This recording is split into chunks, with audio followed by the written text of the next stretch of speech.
गणपतये नमः। या कुन्देन्दुतुषारहारधवला या शुभ्रवस्त्रावृता या वीणावरदण्डमण्डितकरा या श्वेतपद्मासना या ब्रह्माच्युतशङ्करप्रभृतिभिः देवी सदा वन्दिता सा मां पातु सरस्वती भगवती निःशेषजाड्यापहा। ॐ गणपतये नमः। ॐ नमः चण्डिकाय नमः। ॐ विष्णवे नमः। ॐ श्री जगन्नाथाय नमः। ॐ श्री गजाननाय नमः।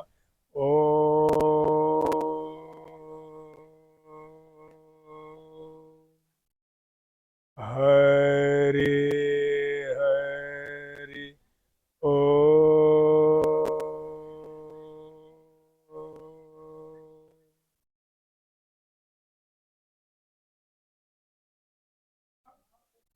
जगन्नाथ श्री राम जय जगन्नाथ श्री राम जय जगन्नाथ श्री राम जय जगन्नाथ श्री राम जय राम जय राम जय राम जय राम जय जगन्नाथ श्री राम जय राम जय राम जय राम जय राम जय जगन्नाथ। ब्रह्मा जय जगन्नाथ विष्णु जय जगन्नाथ ब्रह्मा जय जगन्नाथ विष्णु जय जगन्नाथ शिव श्री राम जय राम जय राम जय राम जय जगन्नाथ शिव श्री राम जय राम जय राम जय राम जय जगन्नाथ श्री राम जय जगन्नाथ श्री राम जय जगन्नाथ श्री राम जय जगन्नाथ श्री राम जय जगन्नाथ श्री राम जय राम जय राम जय राम जय राम जय जगन्नाथ श्री राम जय राम जय राम जय राम जय राम जय जगन्नाथ। बोलो श्री जगन्नाथ बाबा की। थोडं जोरानं म्हणा ना, एकदमच थोडं म्हटलं बोलो श्री जगन्नाथ बाबा की। वाटलं पाहिजे ना एवढे लोक आले म्हणून।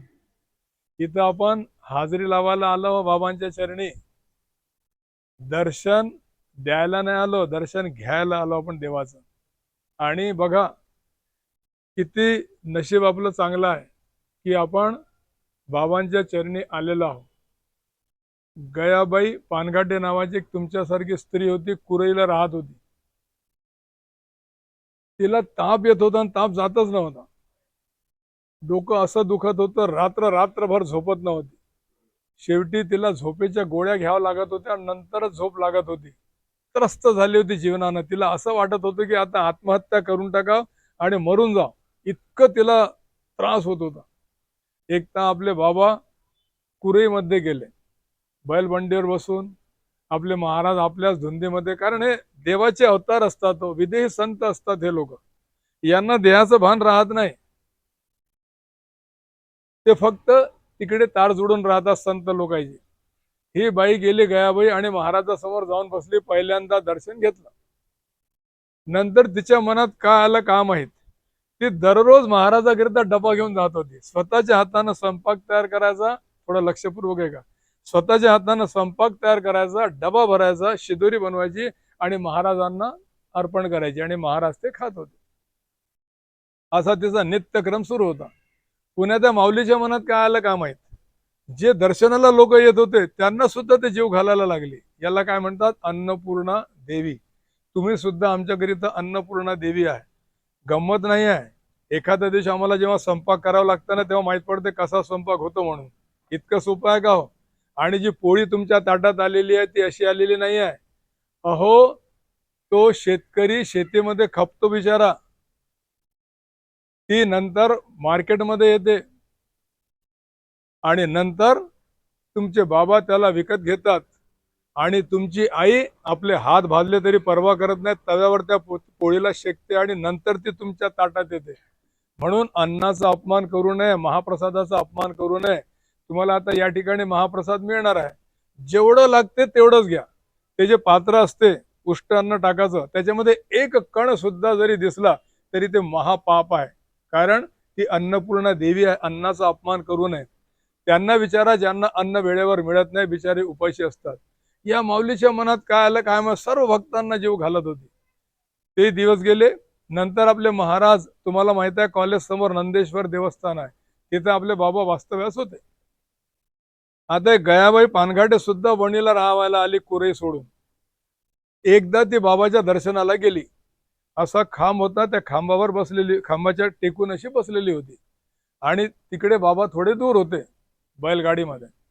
तिथून बाबाच्या हातात एक दगड होता. तो दगड फेकून मारला हिला आणि तो हिच्या डोक्यावर लागला. रक्त बंबाळ झालं पूर्ण शरीर. नंतर महाराज म्हणतात काही होत नाही तिला, काही होत नाही, कपडा लावा. तिथं लोहकरे होता वाल्मिकी, त्याला म्हटलं कपडा लाव, काही होत नाही, माझा अंगारा लावून दे, काहीच होत नाही. ते रक्त कपड्याने पुसलं लोहकरेने आणि बाबांचा अंगारा तिच्या डोक्याला लावला. रक्तप्रवाह बंद झाला. हा बाबांचा आशीर्वाद होता. आणि नंतर तिला केव्हाच ताप आला नाही आणि झोपेच्या गोळ्या घ्याव्या लागल्या नाही. बोला जय जगन्नाथ. असे आपले बाबा. आणि तुम्हाला खरं सांगू का, कधी कधी तुमच्या मनामध्ये येते की ती सुखी आहे, ती सुखी आहे, तो सुखी आहे, तो सुखी आहे, त्याच्याजवळ जास्त पैसा आहे, त्याच्याजवळ गाड्या आहे, त्याच्याजवळ बंगला आहे. असं काहीच नाही राहतो. सुखाची परिभाषा कोणती आहे माहित आहे, सांगू तुम्हाला? ज्याला कसून भूक लागते आणि तो पोट भरून जेवतो आणि रात्री अंथरुणावर गेल्याबरोबर 1 मिनिटामध्ये ज्याला झोप लागते आणि स्वप्न दिसायला लागतात, तो खरा श्रीमंत आणि तो खरा सुखी. बोला जय जगन्नाथ. आणि ते केव्हा मिळते? जेव्हा या जीवेवर तुम्ही भगवंताचं नाव ठेवाल तेव्हा मिळते. आज मी तुम्हाला जी कथा सांगणार आहोत ती श्रावण महिन्याशी संबंधित कथा आहे, भोले बाबाची संबंधित कथा आहे. आणि ही कथा सांगताना मला सुद्धा अत्यंत आनंद होत आहे की या कथेमध्ये दुर्गा सप्तशती, शिवपुराण आणि गणेश पुराण हे तिन्ही प्रसंग एकत्र आले आहेत. तरी पण मला वेळेचं भान राहते, किती मिनिट बोलायचं मी आधीच विचारून घेतो आणि तितकेच मिनिट बोलतो. 1 मिनिट सुद्धा जास्त बोलत नाही. म्हणजे ऐकणारे कंटाळले नाही पाहिजे, ऐकणाऱ्याला आनंद आला पाहिजे. अरे बंद झालं, महाराजांना बंद करून टाकलं प्रवचन, असं वाटलं पाहिजे. नाही तर शेवटी त्रस्त होऊन जायचं, तसं मला बिलकुल पटत नाही. ही देवाची कथा आहे, काही गंमत नाही. आणि देवाची कथा जी असते, खरी कथा असते, सिद्ध कथा असते, ते पुराणामध्ये लिहिलेलं आहे, तेच आम्ही तुम्हाला सांगतो. आपल्या मनाचं त्याच्यामध्ये एकही लावत नाही. एक महिषासूर नावाचा राक्षस होता, त्याने सर्वांना त्रस्त करून ठेवलं होतं. शेवटी देवी देवता सर्व, ब्रह्माजी, विष्णूजी आणि महेशजी हे त्रिदेव जे आहेत त्यांच्याकडे गेले. हात जोडून म्हटलं की या राक्षसापासून आम्हाला वाचवा. त्याच वेळेस ब्रह्माजीच्या मुखातून, शिवजीच्या मुखातून आणि विष्णूजीच्या मुखातून एक तेज निघालं, आगीच्या गोळ्यासारखं तेज निघालं आणि ते दूर पहाडीवर तेज गेलं आणि ते तिन्ही तेज मिळून एकत्र आलं. आणि जसा तो आगीचा गोळा थंड झाला तसा एका स्त्रीनं ते रूप धारण केलं. ती स्त्री कोण होती? बोलो अंबा माता की. ती होती आपली दुर्गा देवी. आणि दुर्गा देवीला दुर्गा नाव का पडलं? कारण दुर्गम नावाच्या राक्षसाचा तिने वध केला म्हणून तिचं नाव पडलं दुर्गा. नवदुर्गा का म्हणतात? कारण देवीचे 9 रूप आहे. शैलपुत्री, ब्रह्मचारिणी, चंद्रघंटा, कुष्मांडा, स्कंदमाता, कात्यायनी, कालरात्री आणि महागौरी 9 देवी आहे, म्हणून तिला नाव पडलं नवदुर्गा. आणि देवीला अष्टभुजावली का म्हणतात? कारण देवीला 8 हात आहे. ती देवीचं रूप त्या ठिकाणी प्रगट झालं पहाडावर. सवारी करण्याकरिता, तिला बसण्याकरिता सिंह तिकडून आला आणि त्या सिंहावर बसली. तेव्हापासून तिला नाव पडलं शेरोवाली माता. आणि त्या देवीने महिषासूर सोबत युद्ध केलं. दोघांचं खूप युद्ध झालं. तो मायावी होता बेटा, मिनिटा मिनिटाला रूप बदलत होता. कधी तो वाघ बनत आहे, कधी बकरी बनत आहे, कधी घोडा बनत आहे, कधी बैल बनत आहे, काय काय त्याने रूप बदलले. शेवटी त्यानं म्हशीचं रूप घेतलं आणि त्या म्हशीचं जसं रूप घेतलं, देवीने आपलं त्रिशूल घेतला आणि त्याचं ते मुंडकं जे होतं म्हशीचं, ते मुंडकं कापून टाकलं. त्याचा ते तुकडा दूर जाऊन पडला आणि हा जमिनीवर पडलेला आहे. असा त्याचा वध झाला. म्हणून देवीला काय नाव पडलं तेव्हापासून? महिषासूर मर्दिनी. आपण आणि तुम्ही आरती करता महिषासूर मर्दिनी, तेव्हापासून देवीला नाव पडलं. आता आपण याच्या पुढे चाललो. ही कथा झाली दुर्गा सप्तशतीची. सप्तशती का म्हणतात? कारण त्याच्यामध्ये सप्तशती, सप्त म्हणजे 7, शती म्हणजे 100, 100 7 म्हणजे किती? 700, म्हणून त्याला नाव पडलं सप्तशती. आता काय नवरात्र सुरू नाही आहे, आता आपण पुढे झालो. याच्यानंतर आपण चाललो शिवपुराण मध्ये. या महिषासूर राक्षसाचा एक मुलगा होता ज्याचं नाव होतं गजासूर. गजासूर त्याचं नाव का पडलं? कारण त्याचं जे तोंड होतं ते आपल्या गणपती बाप्पासारखं हत्याचं तोंड होतं आणि त्याचं जे शरीर होतं ते राक्षसाचं शरीर आपल्या मानवासारखं शरीर होतं, म्हणून त्याला नाव पडलं गजासूर. हा गजासूर राक्षस जो होता याने विचार केला की माझ्या भावाला तर देवीने मारलं, तो मरण पावला, परंतु मी आपल्या बाबासारखा होणार नाही आणि मी तप करीन, भक्ती करीन, देवाला प्रसन्न करीन आणि नंतर या जगातून मी निरोप घेईन, असं गजासूरने आपल्या मनामध्ये विचार केला. आता याच्या मनात आलं की आता मी काय करायला पाहिजे, तर हा हिमालय पर्वतावर गेला, तिथं जाऊन आसन मांडलं आणि ओम नमः शिवायचा त्याने जाप सुरू केला. हा पंचाक्षरी मंत्र आहे भोले बाबाचा. न मह शिवाय. नम म्हणजे नमस्कार, शिवाय म्हणजे शिवजी, आम्ही तुम्हाला नमस्कार करतो. ओम नमः शिवायचा जाप याने गजासूरने सुरू केला. डोळे बंद केले. ते हिमालय पर्वतावर याच्या तपाचा इतका प्रभाव झाला की बर्फ वितळायला लागलं आणि ते बर्फ याच्या डोक्यावर पडलं, याच्या शरीरावर पडलं. हा पूर्ण बर्फाचा गोळा झाला. बर्फाच्या गोळ्याच्या आतमध्ये गजासूर आहे, तरी पण आतमधून नाव निघत आहे ओम नमः शिवाय, ओम नमः शिवाय, ओम नमः शिवाय. शेवटी ब्रह्मांड तिन्ही लोक हादरून गेले. त्याचा तपाचा इतका प्रभाव होता आणि ते भोले बाबाकडे गेले कैलाश पर्वतावर. कैलाश पर्वताचं नाव आलं म्हणून तुम्हाला मी एक आठवलं म्हणून सांगून देतो. आज सांगणार नव्हतं पण सांगून देतो आता. आपले भोले बाबा महादेव काय, देवाचे देव महादेव काय? बघा, हिमालय पर्वतावर पुष्कळशे पर्वत आहे, उंची खूप आहे, कैलाश पर्वतापेक्षा उंच खूप आहे, एव्हरेस्ट वगैरे तुम्हाला सर्वांना माहित आहे. आणि त्या एव्हरेस्ट पर्वतावर जगातल्या पुष्कळ लोकांनी जाऊन वर आपला झेंडा सुद्धा लावलेला आहे, याच्यापेक्षा वर. परंतु कैलाश पर्वतावर जिथं आपले महादेवजी राहतात तिथं आजपर्यंत कोणीच गेलं नाही. बोला हर हर महादेव. कोणीच पोहोचू शकलं नाही. पुष्कळ लोकांनी प्रयत्न केला कैलाश पर्वत चढण्याचा. थोड्या दूर गेले, चक्कर आली, खाली पडून गेले, मरून गेले. थोड्या दूर गेले, श्वासोश्वास घेणं कठीण झालं, पडले, मरून गेले. थोड्या दूर गेले, ताप आला, परत आले. आजपर्यंत या जगामधल्या एकाही व्यक्तीने त्या कैलाश पर्वतावर जाऊन बघितलं नाही की माझे भोले बाबा तिथं बसलेले आहे. असा आहे कैलाश पर्वत. तिथं बर्फ वितळायला लागलं. तिथं सर्वजण गेले आणि म्हणायला लागले, भोले बाबा महादेवजी, त्या गजासूरचा तप सुरू आहे, तुम्ही जा आणि त्याला त्या तपातून मुक्त करा. आमचं पूर्ण हादरलाय, तिन्ही लोक हादरून गेलेले आहे. सर्वजण गेले आणि भोले बाबांनी त्या ठिकाणी प्रगट झाले. बोलो भोले शंकर बाबा की. आणि जसा आपल्या देवाने भोले बाबांनी या बोटाचा स्पर्श केला तसं ते बर्फ वितळून गेलं आणि गजासूर नमः शिवाय, नमः शिवाय, नमः शिवाय, नमः शिवाय जाप करत होता. एक सांगतो बघा, आपल्याला माळ फिरवायची आहे ओम नमः शिवायची, ठीक आहे. तुमची इच्छा झाली श्रावण महिन्यामध्ये आपण 108 मणीची माळ फिरवायला पाहिजे. पहिलं मणी जे आहे ते तुम्ही ओम नमः शिवाय म्हटलं आणि नंतरची 107 मणी फक्त नमः शिवाय म्हटलं तरी चालते, काही फरक पडत नाही. एकच आहे, काही फरक पडत नाही. महादेवजी उभे आहे. गजासूर म्हणतो, देवा, भगवंता, भोले बाबा, तुमचं दर्शन झालं, खूप आनंद झाला. भोले बाबा म्हणतात, अरे गजासूर, तू माझी इतकी भक्ती केलेली आहे, इतका जाप तूने केलेला आहे, तप केलेला आहे, बोल बेटा तुला काय पाहिजे, मी तुला काहीही देऊ शकतो, जे पाहिजे ते माग. आता गजासूरने विचार केला की मला माझ्या बाबासारखं मरायचं नाही, महिषासूर सारखं. म्हणून तो बेटा खूप हुशार होता. त्याने म्हटलं, महादेवजी, जर तुम्हाला वरदानच द्यायचं आहे तर माझी एक इच्छा आहे, ती इच्छा तुम्ही पूर्ण करा. माझी इच्छा आहे की तुम्ही माझ्या शरीरामध्ये, माझ्या पोटामध्ये प्रवेश करावा. बोलो हर हर. माझी इच्छा आहे. आता भोले बाबा तर भोले बाबा, आपले साधे भोळे, त्यांनी वचन दिल्यानंतर ते पूर्ण करावंच लागेल. भोले शंकर बाबांनी डोळे बंद केलं आणि एक तेज, जशी वीज कडकते ना त्याप्रमाणे तेज झालं आणि ते तेज त्याच्या मुखाच्या द्वारा आतमध्ये, त्याच्या पोटामध्ये भोले शंकर बाबा गेले. ते विजेसारखं तेज आतमध्ये गेले आणि अदृश्य झाले. इकडे कैलाश पर्वतावर पार्वतीजी, गणपती बाप्पा, कार्तिकेय सर्व बेचैन आहे. कुठे गेले बाबा, कुठे गेले माझे पती? कैलाश पर्वतावर ना सर्व सन्नाटा झालेला आहे. त्यांना, पार्वतीजींना कळलं की माझे पती महादेवजी तर गजासूरच्या पोटामध्ये चालले गेलेले आहे. म्हणून तिला विचार आला, आता मी यांना बाहेर काढू कशी. ती खूप विचार करायला लागली पार्वती देवी.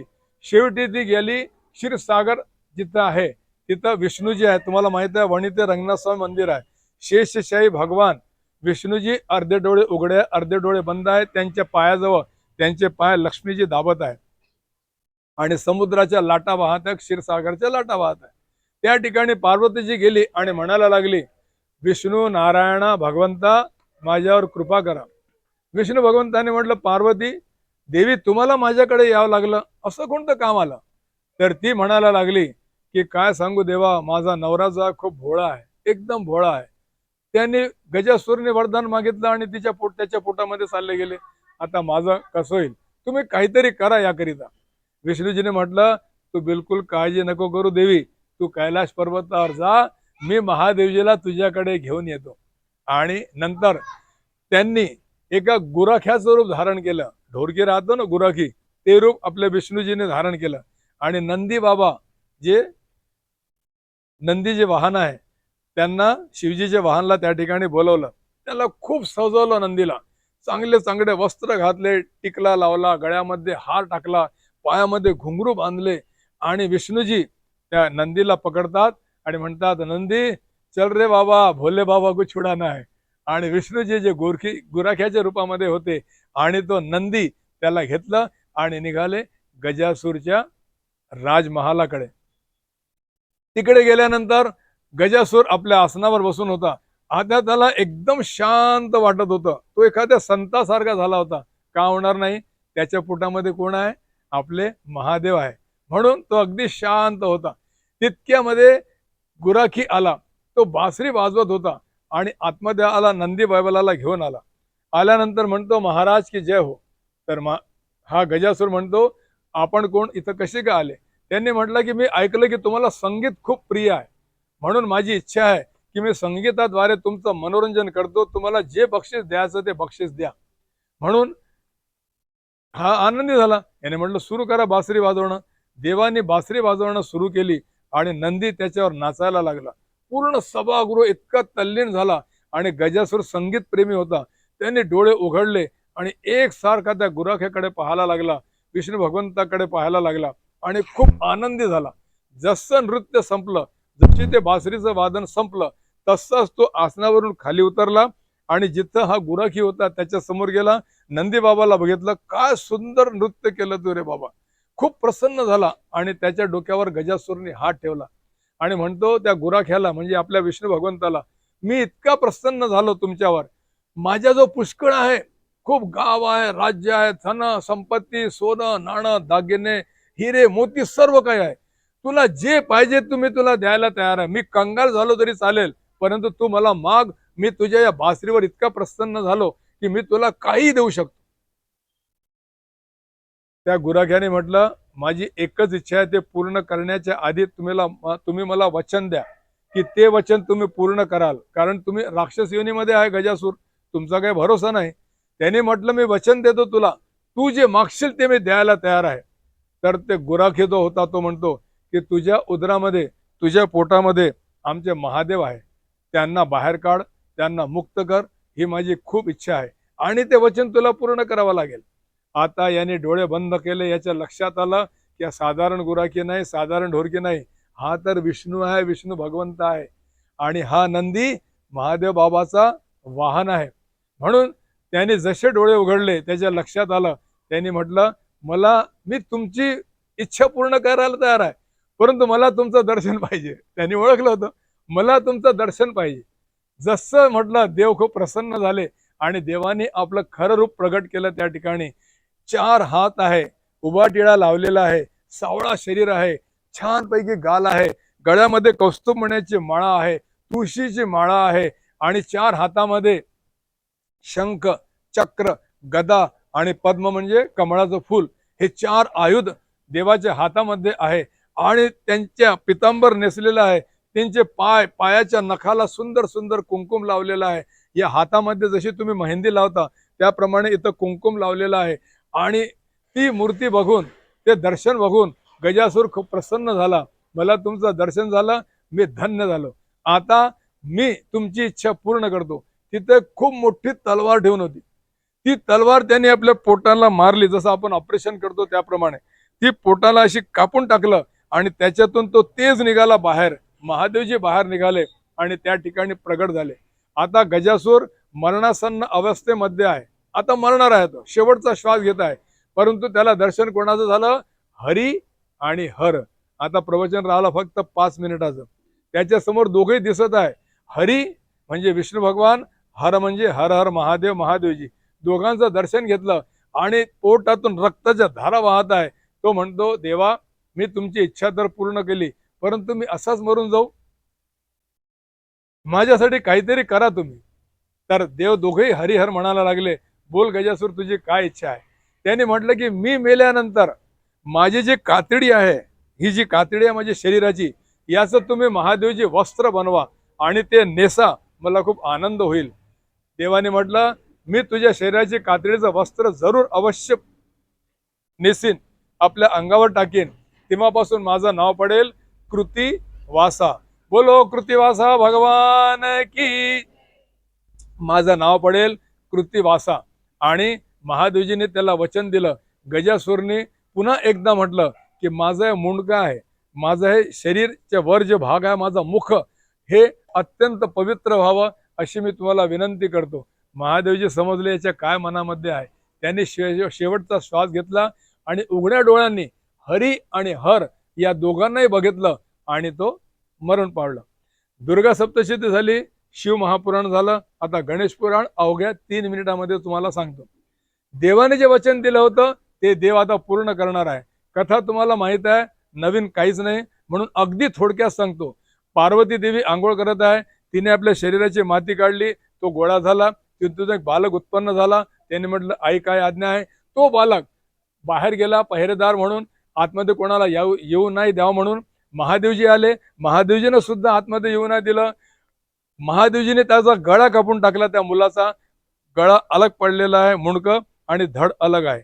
आणि नंतर पार्वती देवी आतमधून आली आणि महादेवजींना म्हणते, तुम्ही काय केलं? आपल्याच मुलाला मारून टाकलं. अहो, तो आपला मुलगा आहे, मला माझा मुलगा पाहिजे. महादेवजीने आपल्या गणांना आज्ञा दिली, जा आणि जो सर्वप्रथम मिळेल त्याचं मुंडकं, त्याचं मुख घेऊन या. एक ताट दिलं. आता हे शिवगण निघाले. आता कथेकडे लक्ष द्या, फक्त 1 मिनिट राहिला. हे शिवगण निघाले कशाकरिता? त्याला जोडाचा धडला म्हणून. तिथं एक हत्ती येत होता. तो हत्ती कोण होता? हाच गजासूर होता, जो मरण पावला होता, ज्यांनी वचन घेतलं होतं. त्याचा आता जन्म गजासूरचा या हत्याच्या रूपाने झाला होता. त्याला देवाने काय वचन दिलं होतं की तुझा जे मुख आहे ते अत्यंत पवित्र होईल म्हणून. आणि मग त्याची मुंडकं कापण्यात आलं, शिवजीकडे आलं आणि शिवजीने आपल्या हाताने त्या बालकाला जोडलं. तो बालक उभा झाला. ते कोण होते? आपले गणपती बाप्पा. बोलो गणपती बाप्पा की. आणि नंतर गजासूरची देवाने इच्छा पूर्ण केली. प्रथम पूजन आपण कोणाचं करतो? गणपती बाप्पाचं करतो. तुमच्या घरी सत्यनारायण राहो, माझंही प्रवचन राहो, कथा राहो, संगीताचा कार्यक्रम राहो, मी पहिले गणपती बाप्पाची, आत्ताही तुम्ही ऐकलं असेल, ओम गंग गणपते नमो म्हणतो, नंतर माझं प्रवचन सुरू होते. गणपती बाप्पाचं सर्वप्रथम पूजन केले जाते. ते हेच कारण आहे की गजासूरला देवाने वचन दिलं होतं आणि त्यांनी गणपती बाप्पांनी आईबाबाची प्रदक्षिणा मारली होती. तेव्हापासून गणपती बाप्पाचं पहिले पूजन केलं जातं. त्याच्याशिवाय दुसरं काहीच होत नाही. दुसरं तुम्हाला सांगतो, तुम्ही गणपती घरी बसवता. आता गणपती बाप्पा येणार आहे, तुम्ही घरी गणपती बसवता. तो 1 दिवसाचा असो, 3 दिवसाचा असो, 5 दिवसाचा असो, 7 दिवसाचा असो, 10 दिवसाचा असो, एकदा जो नियम पडला तुमच्या घरी त्याला बदलवू नका, रिव्हर्स मध्ये येऊ नका. एक व्यक्ती मला परवा भेटला, मी फिरायला गेलो होतो. त्याने म्हटलं, महाराज माझी बायको म्हणते की आता आपल्याने इतकं होत नाही, गणपती बाप्पा आपल्या इथं 10 दिवस बसत होते, आता त्यांना 5 दिवसात शिरवून टाकू. बिलकुल नाही, ती चूक करू नका. जी परंपरा आपल्या वडीलधाऱ्यांनी लावलेली आहे, पूर्वजांनी लावलेली आहे, तशीच ठेवा.